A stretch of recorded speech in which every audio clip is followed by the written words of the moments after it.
Let's Talk with Meo. Hi everyone, welcome back to another episode of Let's Talk with Meo, the Youth Messenger. Today I have a very special guest, Sheriff Mcfadden. How are you? I'm great. Good. Thank you for coming on today. Well, thank you. I'm glad to be here, always. Thank you. So guys, let's make him feel welcome. Anyways, we're going to jump into the questions. So tell us a little bit about yourself before we start. Well, I am the 45th Sheriff of Mecklenburg County. I'm in my third year. I became sheriff. The people of Mecklenburg voted me in 2018, and I officially took office the latter December 2018. This coming July, I have 40 years of law enforcement experience. I was with Charlotte Mecklenburg Police Department for 30 years. I retired, and Chief at the time, Chief Monroe, hired me back, and I stayed in an additional 7 years just to work in the community. But prior to retiring, for 22 years, I worked as a homicide detective in Charlotte, North Carolina, and traveled all over the United States, helping other people solve crime. I had my own TV show for 4 years called I Am Homicide. Then I went to Homicide City. All of it was on ID Discovery. I have two others called Mcfadden Around the Way. They just followed me all over what I did normally, like grilling out and fly fishing, and I love clothes. And then we did another series called Bad Henry, which was the first African-American serial killer known at that time in the United States. And so that's just kind of basic my life. I came out of South Carolina, a little place called Sumter, but I affectionately call home Elliott, which is about big as this room. Wow. It's not big at all. I went to a great high school called Mount Pleasant High School, striking rattlers, and to this day, I have a conversation with one of my classmates every week, and I still stay in touch with my first grade class. It's about 25 of us still hanging around, and we kind of talk and keep up with each other, and that's what keeps me going every day. Well, you're doing amazing things in the city, so Well, thank you. thank you. Okay, so let's jump into the questions. So what do you think is most important skills of being a sheriff? Listening to people, having a different outlook. My outlook now is criminal justice reform, treating people with decency, and not taking away their dignity, and trying to help them re-enter society. And that's huge because we don't think about people re-entering society better than they left. And believe it or not, the end of April, the last week in April of this year, or April of every year, is National Reentry Week. And so I try to make sure that we at the Mecklenburg County Sheriff's Office is returning our citizens better than they left. So I think that is something very important for every sheriff to do, to allow their citizens or other citizens of other counties to return better than they left. Amazing. So what motivates you the most? Talking to people, being in the community. If anybody knows me, I'm a child when I go in the community. I love parades. I love walking in parades. But actually, I just love youth. I love their energy. I love their spirit. I had two little boys come to my office last week, and one was 8, and I think the other was 9. And I love just talking to them, and they make me think. And so the best part for me is just being in the community every day. Amazing. So what is your greatest failure, and what did you do to learn from it? My greatest failure, I would think not being prepared, leaving high school to go to college. I actually thought it was all about football. I thought it was all about just hanging out. And so my freshman year in college, the first semester, my father and mother brought me to Johnson C. Smith and took me back home that same day. So my first semester of my freshman year did not start until January, and usually it starts in August. And for me, it wasn't their fault, it was my fault. It was not preparing myself for the future. So when you say you go to plan B, you maybe need plan C and D also. So I didn't have a plan B, but now it shows me how to think forward in the future and always think forward. Once you accomplish something, then you move on to the next phase of it. So when I applied for college and was accepted for college, I thought that was it. Yeah. You just come to college and hang out. But now I know how to prepare for the future much better. And always be ready to move forward and be innovative. Yes, sir. So, what would you say the definition behind racism is? Racism to me is you belittling me. You're talking about my past. You don't understand who I am. You're stripping me of my dignity. I would say that would be the big part of racism. It's stripping me of my dignity at any time, at any point in front of public, and then also not respecting me as a human being and not respecting me as a black person, or what most people say African American person, and not giving total disrespect for my culture and my race. So would you say colorism and racism is the same thing, or are they two different things? Colorism and racism, I would think it'd be two different things.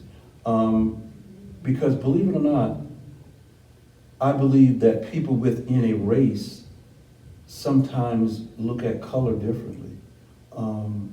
Are you black enough? You know, if you think about it, sometimes people in our own race see us as black or African American, but because of our skin tone or our demeanor, they may say, you're not black enough. And I think that's when I think colorism plays a part instead of racism. So would you say that with everything going on in the city right now, would you say that you think CMPD and sheriff are racist to some couple of people? Or that we have racist people inside the agency? Yes. Of course. The sheriff would say that, of course. I have people within my agency that I had to reprimand because of race. I have people in my agency that I have terminated because of racial comments. When I was elected, some people put things on Facebook that was racist. Even now, I believe that I have people within my agency that has some problems with race, and some are racist. Can I identify them? I believe I have a good idea, but can I fire them just because of that? You know, I think after work is where they play a part of being more racist. But at work, you know, as they say, they hide it. They hide it very well. Even though some of my staff says, well, you know, that person is racist. Well, what do you mean by that? Or how can you tell me, or how can you show me that they are? And it's kind of hard because they hide it very well. And I'm certainly, we can see it is hidden very well across the nation now, especially in the United States, with everything that's going on. So how do you address the situations? How do I address them? No, if I hear it, I go straight to it. One person said something during the protests and marches that we were having in Charlotte and throughout the nation. He said it in front of 2 African American employees, and they were shocked by it. And when I talked to him about it, he didn't get it. He got it afterwards, but in the time that I was talking to him, he said, well, this is how we always sit around and joke. And I asked him the question, when you're talking about we, who is among the people sitting around and talking? And then I think at that point, a light bulb came on in his head, and he realized what he had done. But it's so common to them, they don't realize it. And this is an everyday thing that they do, and so they don't see it that way. And so I try to tackle it head on in my agency. Well, you're doing a good job. Well, I think so. You're Thank welcome. you. So is colorism just about skin, and do you think that there's such thing as light-skinned people or dark-skinned people?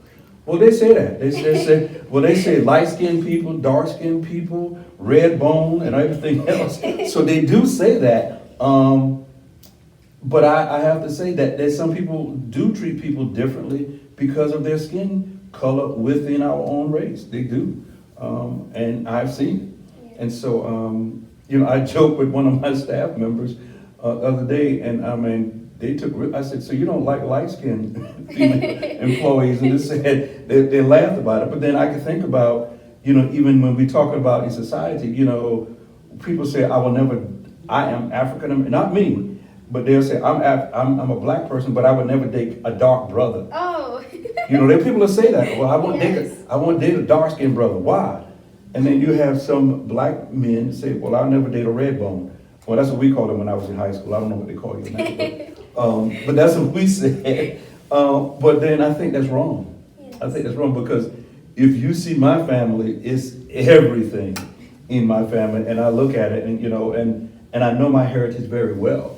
And so, but no, I don't, but we do. Let me say, we do discriminate against people just because of their skin tone, and we do discriminate it within our race. Yes, sir. So how is it important for the generation to see what you're doing in the community? It's very important. I think we always talk about bridging the gap, and we always talk about meeting the youth where we are or helping them, but we're not doing a good job. We're not doing a good job. We're not, and that's why it's so important for me to always connect with you and the other youth, because we're not, as a whole, we're not doing a good job.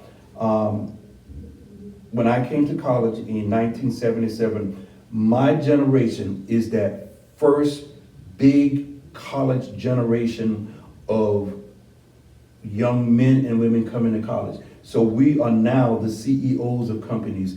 We are now the leaders in the communities. Now we are the lead politicians, and we are that generation that our mothers and fathers who were school teachers, preachers and all, that allowed us to come to college. But did we ever reach back and bring another generation up? No. We were striving to get it so much, and when we did receive that diploma, our parents were proud of us. And they came from all over to see us graduate. And then we had to go out into society and make a path. But we never reached back and pulled others up. Now, some people say, no, that's not true. No, that's not true. Yes, it is true, because I'm part of that generation. You know, we were striving to go so fast, so quickly, and now some of us have retired, some of us are CEOs, some of us run a corporation, but did we actually reach back as soon as we left college to bring people up? No, we waited until we became the president, the vice president, or the junior executive, and then we start reaching back. We should have reached back the day that we left college. Yes. And that would have helped generations on. And you can think about it, these in the 80s and the 90s that we should have reached back. Yes, to pull up the next generation. To pull up the next generation. So let's move on to the juvenile. So are there any programs set in place to help the youth start over from getting out of juvenile detention center or from getting back into the system? There's a lot of programs that I do inside the facility to help juveniles to come back in society. But you have to think, this is the problem that we have now. Everybody believes they have the answer. Yes. Everybody starts off with an LLC or a 501(c), and they draw so much attention to these different things. And then I think that we need to come together collectively, like in an incubator type place, to say, well, I can't help you here, but if you go 2 doors down, they can help you. I don't do that, but they do that. But this is what I do. But everybody believes that, well, now I'm a life coach, or now I can just start a 501(c) because I was into the prison system, I was part of the prison system, and who knows it better than I do? And so then I said, well, if you do, we'll go ahead. Like I tell people, please do not stop progress because I will not help you. You go and do what you need to do, and please continue. And if I see that I can support you that way, then I can. But what I see now happening, but when I became sheriff, everybody knocks on my door and said, I want you to support me, I want you to support me, I want you to support me. Well, what are you really doing? Yeah. Well, then I want you to give me money. I want you to stand by. Well, continue to do it. And if I have the funds and I see that it is a good program and I see that you're moving forward, then I'll become part of it. But people simply just want to create programs and companies and organizations because they have their great ideas, but it's so many with the same idea that it is hurting all of us at one time. Yes, sir. Like if we all just come together as one, then we could do so much more for this city. Like, And that's what the problem. Competition. It is so much a competition, and then they're so worried about competing against each other, then it's destroying. And then people saying, hey, I'm still waiting. I'm still waiting for you. And here's what I have learned. If I see a need, I'm going to try to create it and not ask for help from anybody else. I'm going to create it. You know, for me to create something now, which I'm going to say, and you are the first person to hear it, because it just came in my mind, me and another young man. I want to create something for the young men, say from 8 years old to about 14 years old, just to take them one weekend and we just go camping. Yes. And we just sit around and talk, and that's it.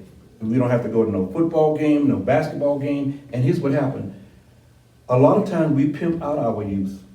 We have this organization, we bring these kids in, we shine them up, and then we create something, and then we have a banquet to say that we are successful, and we invite all these wonderful leaders, and then we'll have those same youth handing out the pamphlets at the front door as servants, and that's wrong. Yes. I think that's wrong. I think it's wrong. Support the youth where they're at, and you can learn from them, and that's what I think. So how do you feel when you see a lot of youth in the juvenile detention? It destroys me. My staff will tell you some days I go there and just sit with them and just talk with them. Sadly enough that I've been in law enforcement long enough to now see some of the grandkids of the men who I was involved with in the 80s and 90s. I can see their grandkids, and that's disturbing. When families come down, they don't even say Sheriff Mcfadden. They say Gary.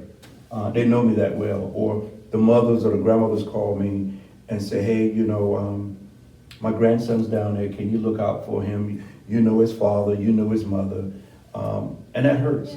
One of the incidents that we had, our last incident in my juvenile detention center, a juvenile came in, only was with us for one day. He was 17 years old.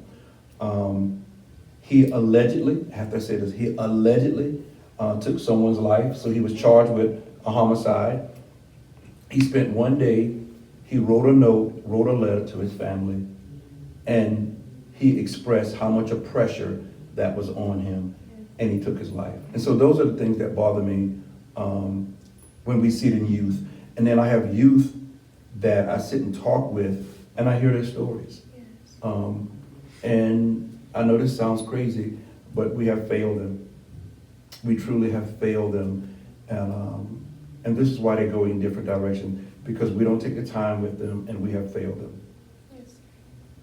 So what do you think you guys can do to help them? Well, I think that we need to connect with them for as law enforcement. I think that we need to connect with them, show them that we love them, try to diminish some of the fear that they have with law enforcement. Yes. My staff will tell you, if I hear any parent come down and say, my son is scared of the police or scared of the sheriff, they instantly are brought over to my office.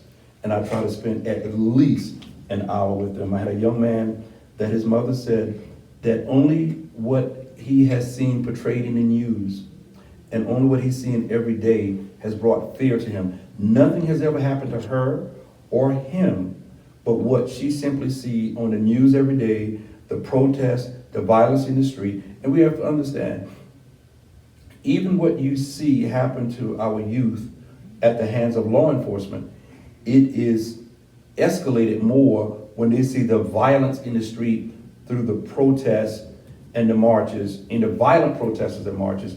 It also affects them. So she said when she saw her son, when her son sees a police car and they're driving together, he scoots over close to her in fear that the officer's going to stop them and hurt him. And so we have conversations. So I think the conversations, being consistent every day, would help, and we need to connect with the youth better. Yes, sir. So do you think the gun violence impacts Black community more than it impacts others? I think now it does.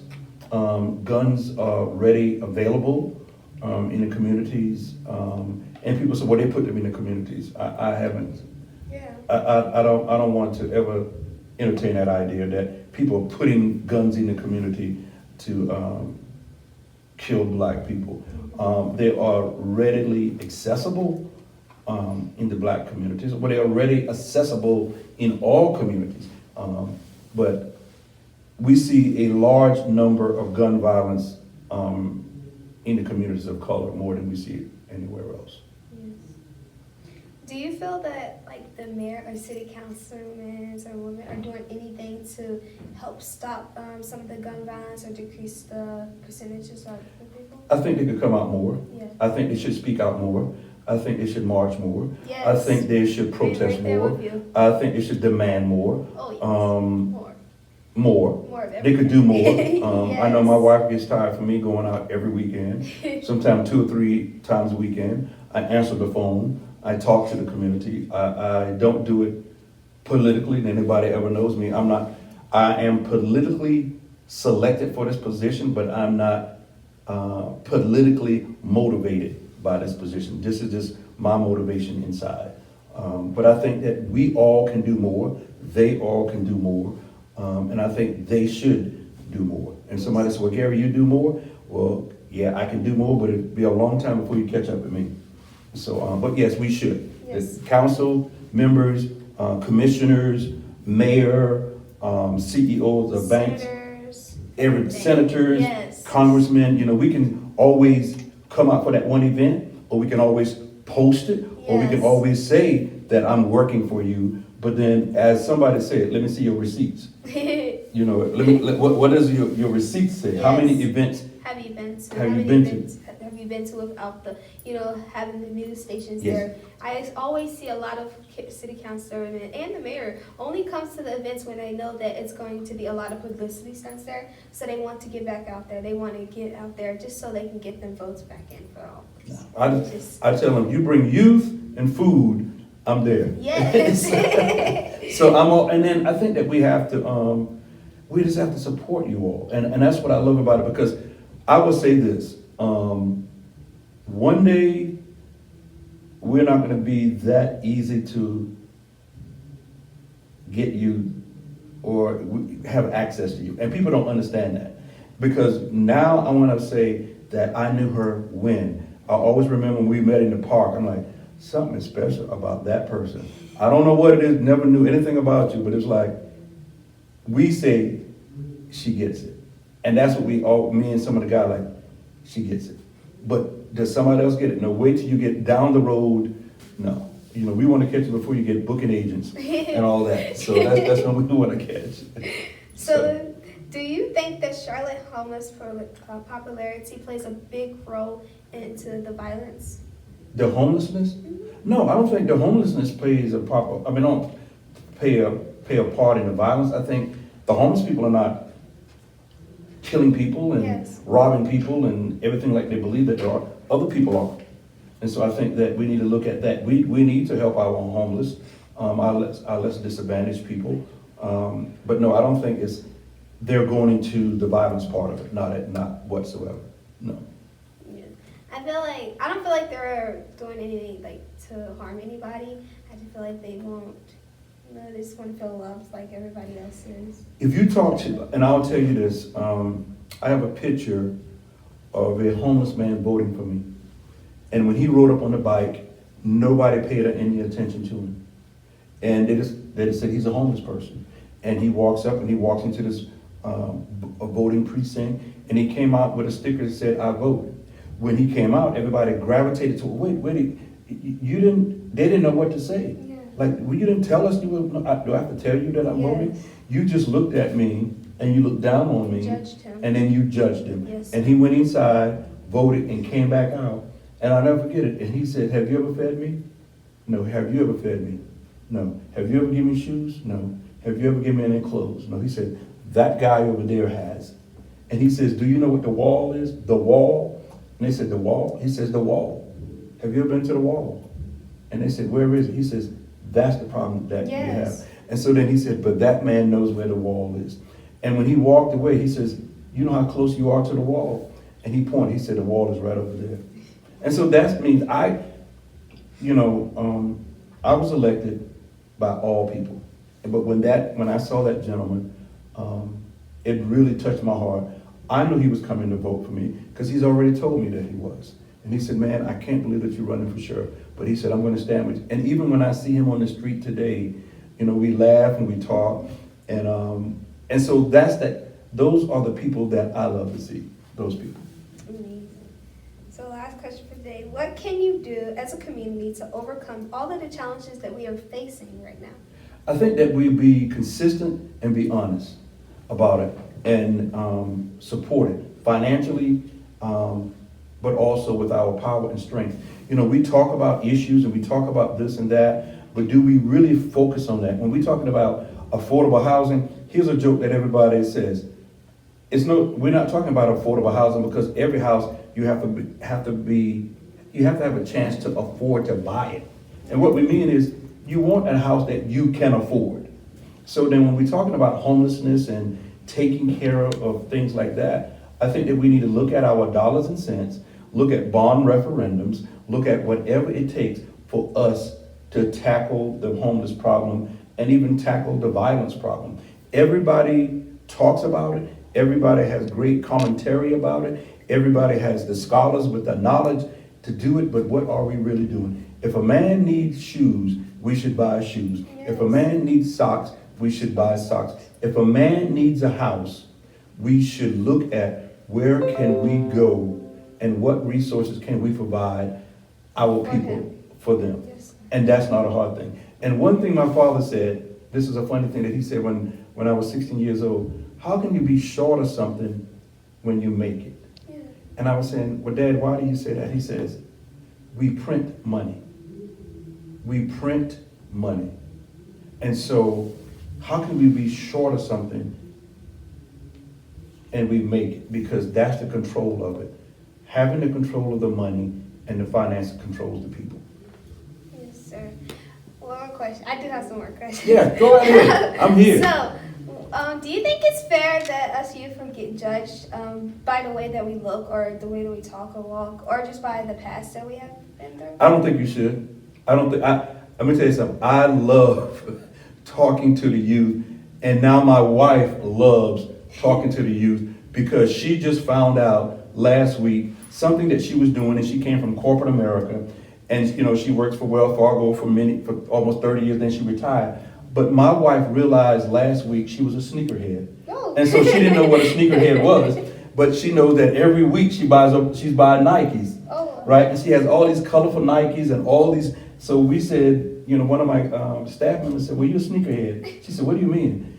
And so she found out last week she's a sneakerhead. Now she finds out that she can't crease her shoes, and she hadn't been creasing her shoes, but she didn't know that was a thing. So just by talking to the youth, she found out that she was a sneakerhead. And so I think it's great being with the youth, being in their life. And here's what I'm saying. Don't do just one thing, do a TikTok video, do a dance, and they think that you have related to them. Yes. That's nowhere near it.